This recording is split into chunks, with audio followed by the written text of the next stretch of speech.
अतिशय म्हणजे मी आज इथे आली आहे. संताप सुद्धा आहे आणि चिंता सुद्धा आहे. लव्ह जिहाद सारखी एक घटना आज या ठिकाणी झालेली आपल्याला बघायला मिळाली. यामध्ये हरामखोराने 22 वर्षाची मुलगी, तिच्या सोबत तर अत्याचार केलाच केला, पण तिच्या सख्ख्या लहान बहिणीवरती सुद्धा अत्याचार केला. त्याचे व्हिडिओ काढले, त्या मुलींना ते दाखवून सतत ब्लॅकमेल करत राहिला. आज मी त्या मुलीच्या आई वडिलांना भेटले. माझ्याकडे शब्द नाही आहेत. ते बोलत असताना आणि एक एक घटना सांगत असताना की कशा पद्धतीने मुलींना आपल्या जाळ्यामध्ये ओढून पूर्णपणे आपल्या कयात घेतल्यानंतर त्या मुलींचा गैरफायदा घेतला. ऐकताना सुद्धा आमचा जीव कापून निघत होता. त्या संदर्भामध्ये मी आज पोलीस स्टेशनला भेट घेतलेली आहे. पोलिसांनी गुन्हा नोंदवलाय. आई वडिलांनी बऱ्याच गोष्टी अजून सांगितल्या, ज्या येणाऱ्या दिवसामध्ये पुरवणी जबाबामध्ये सुद्धा पोलीस त्या ठिकाणी घेतील. आजही आई वडील आणि संपूर्ण कुटुंब एक ट्रॉमामध्ये आहे आणि त्या धक्क्यातून अजून मानसिक धक्क्यातून बाहेर आलेले नाही आहेत.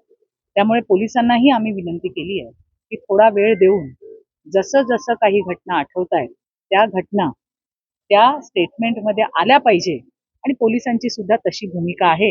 आणि त्यामुळे ज्या काही गोष्टी त्यांनी मला सांगितल्या त्या अनुसार या केसमध्ये अजून सुद्धा कलम वाढू शकतात, कठीण होऊ शकतात, कठोर होऊ शकतात, याचा मला विश्वास आहे.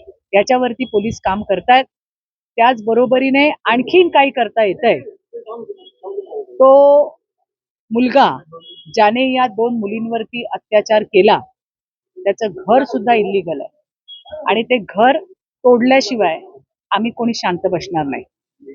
अशा पद्धतीने ही विकृती फोफावताना या डहाणूमध्ये, पालघर जिल्ह्यामध्ये दिसतीये. ही तर एक केस झाली. याच्याशिवाय आज दुपारीच दुसरी केस आली, ज्यामध्ये मी तुम्हाला हे दाखवतेय.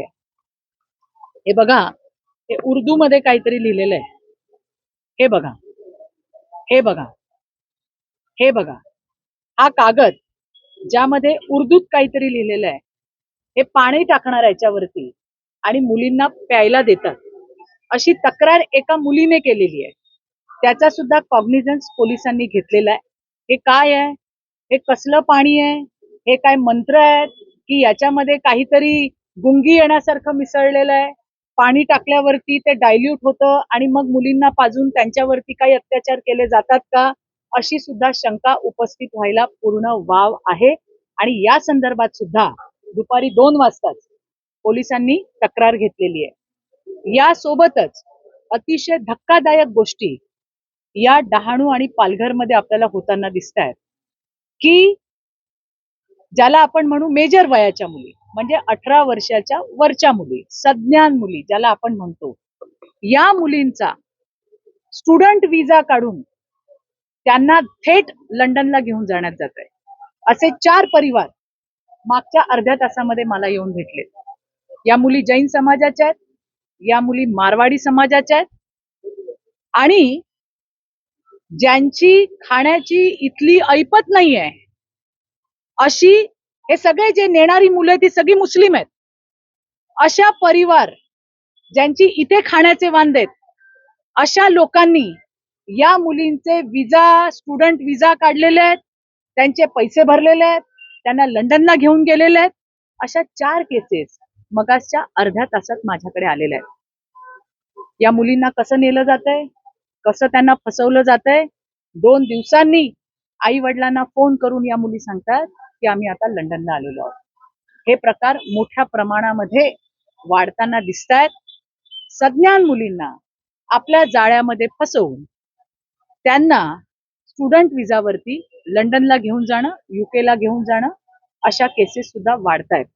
याच्यावरती सुद्धा एक चांगला स्ट्रॉंग ऍक्शन प्लॅन असणं गरजेचं आहे. अर्थात प्रशासकीय पातळीवरती ज्या काही तरतुदी करायच्या आहेत त्या तरतुदी आम्ही नक्कीच करू.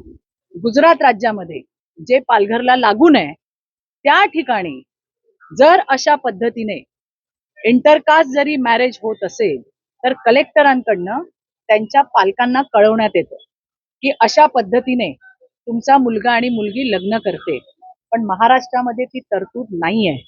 येणाऱ्या दिवसामध्ये राज्याच्या सन्माननीय मुख्यमंत्री साहेबांना मी ही गोष्ट त्यांच्या लक्षात आणून देणार आहे.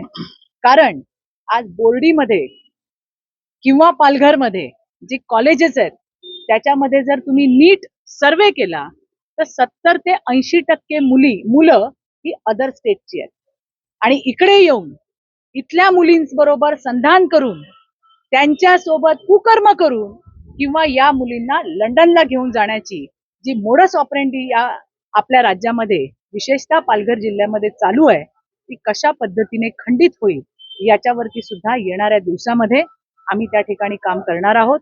या संदर्भामध्ये या केसच्या बाबतीत पहिल्या लव जिहादच्या केसच्या बाबतीत या पालघरचे एसपी साहेब त्याचबरोबरीने कलेक्टर मॅडम यांच्याशी आमचं बोलणं झालंय.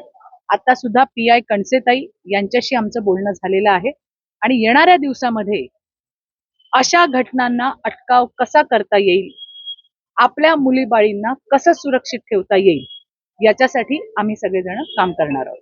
या संदर्भामध्ये आज मी डहाणूला आले होते.